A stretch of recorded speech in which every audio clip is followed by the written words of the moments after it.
Olá pessoal, estamos aqui mais uma vez. Hoje a gente vai conhecer um pouco sobre expressões algébricas. Vocês se lembram que a gente chegou a estudar expressões numéricas, onde a gente tinha operações, a presença das operações, soma, subtração, multiplicação, associadas em uma sequência, todos para encontrar algum valor, sempre apresentando números. Essas eram expressões numéricas. Nas expressões algébricas, a gente tem a presença de símbolos ou letras para que a gente possa representar valores que ainda não conhecemos. Essas letras são números, só que a gente não conhece esses números. Um exemplo, quando a gente estuda em sequências, a gente sempre tinha o termo geral de uma sequência. A gente representava que o termo geral era n mais n operado com outro valor, n mais 1. Então, uma sequência era gerada a partir dessa regra aqui. Onde esse n ele é um número, só que ele é desconhecido, tá? Então aqui a gente já tem a presença de uma expressão algébrica, tá bom? Então, mas professor, quem é esse n? Depende da circunstância. Quando ele é apresentado dessa forma, no caso para construir uma sequência, a gente vai substituir ele por 1, por 2, por 3, por 4. E essa sequência vai gerar, substituir n por 1, vai dar quem? 1 com mais 1, 2. Se eu substituir esse n por 2, fica 2 com mais 1, 3. Se eu substituir esse n pelo 3, 3 com mais 1, 4. Se eu substituir o n pelo 4, 4 com mais 1, 5. Nessa circunstância, perceba que o n ele pode assumir diversos valores. Dessa forma, ele é chamado de variável. Tá? Então, ele é variável quando ele pode mudar de valor, pode ser um número, dependendo da situação do momento, tá? No caso aqui, o n aqui, ele poderia assumir qualquer um desses valores e podia seguir a sequência, e podia seguir com outros valores. Quando a gente tem certos problemas de matemática, no caso a Maria tem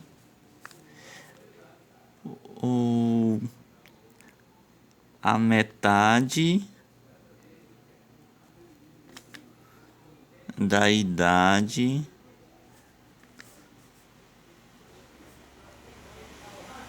da sua irmã.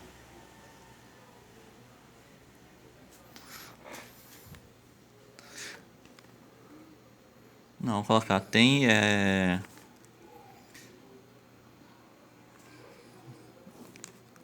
colocar metade, tem 3 anos a mais que sua irmã. Que idade da sua irmã? A idade da sua irmã. Tá? Maria tem 3 anos a mais de idade que a idade da sua irmã, tá bom? Vamos ver qual é a idade de Maria. Precisa de mais uma informação. Supondo que Maria tem 13 anos. A irmã de Maria tem 13 anos. Então, qual é a idade de Maria? A idade de Maria, a gente vai chamar de X. Por que X, professor? Porque eu ainda não sei a idade dela. Então, a gente vai representar por uma letrinha. Então, a gente teria que, como a irmã dela tem 3 anos, tem 13 anos, e Maria tem 3 anos a mais que a irmã dela, então, a idade de Maria é 13 com mais 3. Esse x aqui, que é a idade de Maria, ele só vai encontrar um valor, ou um intervalo de valor. Quando isso acontece, e não tem variação, ele é chamado de incógnita.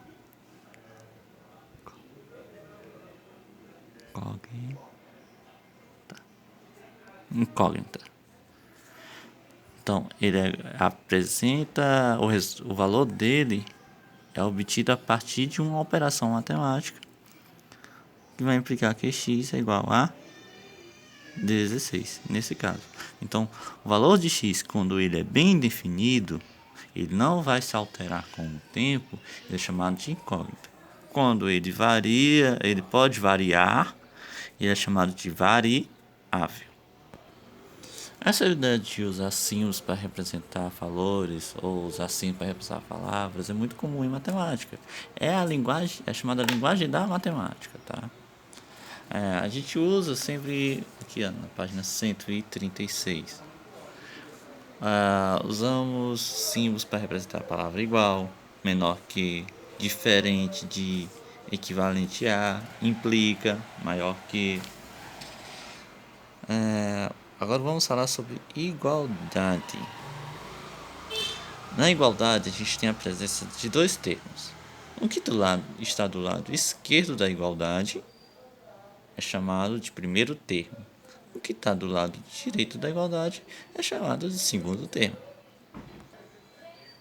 Bom, uma correção. Do lado esquerdo é chamado de primeiro membro. No segundo lado direito, segundo membro, tá? Os termos são cada valor que estão entre os sinais de mais e de menos. No caso aqui, no primeiro membro dessa igualdade, a gente tem a presença de dois termos. O termo 2 é separado pelo sinal de mais com o termo 5. Igual, lá no segundo membro, ao termo 7. Aqui ó, a gente tem a igualdade 2 elevado a 3 menos 5. Tudo isso no primeiro membro. O primeiro membro tem dois termos. Já no segundo membro só tem um. Perceba uma coisa. Isso daqui é uma igualdade. Se isso é igual a isso, então isso é igual a isso. Como assim? Olha, se eu inverter, colocar o 3 igual a 2 elevado a 3 menos 5, isso aqui também vai estar correto, né? Porque afinal é igual. Não importa a posição que se apareça, que ele seja apresentado. Isso é uma das primeiras propriedades. Uma das primeiras propriedades da igualdade, chamada propriedade reflexiva. A propriedade reflexiva diz que se A é igual a A, para qualquer A, A é sempre igual a A. Então A não pode ser igual a qualquer nenhum outro valor. 1 é igual a 1, 2 é igual a 2. Então se você chegar na igualdade onde disser que 2 elevado a 1 é igual a 3, então isso aí é um equívoco, aconteceu alguma coisa de errado. A segunda propriedade da igualdade diz que se A é igual a B, se somente se B é igual a A, para qualquer valor de A e B. Então, quer dizer, essa é a propriedade simétrica. Quer dizer o quê? Se eu tenho aqui 6 com mais x é igual a y, então y vai ser igual a 6 com mais x. Então não importa em que membro vai aparecer, é uma igualdade. Se esse aqui aparecer no primeiro membro e esse no segundo, se eu inverter eles de membro, vai permanecer a igualdade. A terceira propriedade é chamada propriedade transitiva. Ela diz o quê? Que se tem um número A e ele é igual ao número B, e esse B é igual ao número C, então C vai ser igual a A. Aí aqui está um exemplo. 2 mais 5 é igual a 7. E 7 também é igual a 2 menos 1. Então vai implicar que 2 mais 5 é igual a 8 menos 1. Na verdade, é como se aqui, ó, esse membro aqui fosse o A, esse fosse o B. Esse é o B, esse fosse o C. Vai implicar que A igual a C. Aí a gente tem alguns princípios. Tem um princípio da igualdade. Imagine que a igualdade seja como se fosse uma balança. Não tem aquelas balanças de 2 pratos? A balança de 2 pratos é mais ou menos assim.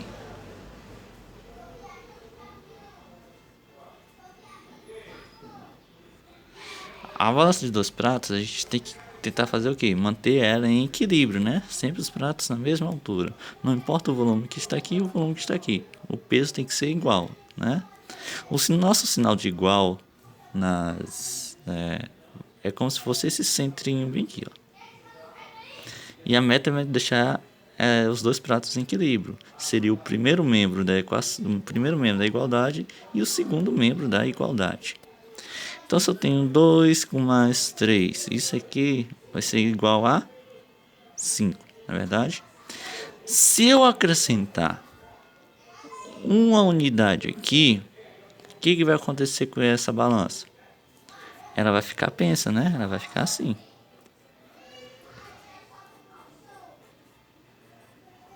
Por que isso aconteceu? Porque eu acrescentei uma unidade somente nesse membro. Se eu acrescentar uma unidade nesse membro, eu também tenho que acrescentar nesse membro, para manter em equilíbrio. Do mesmo jeito, se eu estivesse retirando. Se eu retirar 2 unidades, ou seja, se eu subtrair 2 unidades desse lado, eu também tenho que retirar 2 unidades deste lado. Se eu fosse fazer essa operação, ficaria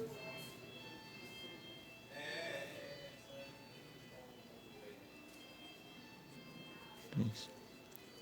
Tá? Se eu fosse multiplicar os valores que estão desse lado por um número, eu também tenho que multiplicar do outro lado.